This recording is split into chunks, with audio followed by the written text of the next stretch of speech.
Well, the problem is that if we roll out to 2050, we will find that something like 30% of Europe will be over 65.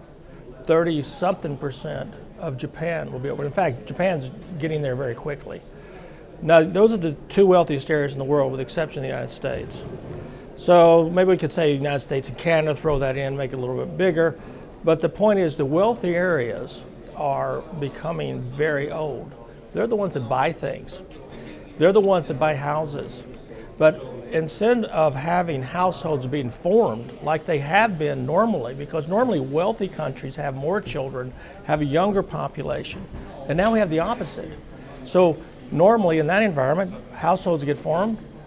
As they get formed, people buy homes, and banks supply mortgages. Now what we're going to be observing will be a retirement of homes and a retirement of mortgages for the retirees. So there'll be excess supply. Think of the banking crisis of 2008 now with a bunch of old people. That's the real problem. And I think this is a huge concern over the next 20 years. So how will the markets adjust to this? How can we avoid another huge financial crisis with this clearly on the scene? Now, finally, let's assume we avoid it. And we have a small problem. What monetary policy do you use? The one that you used before was dependent upon the housing crisis to work. Dependent upon housing demand.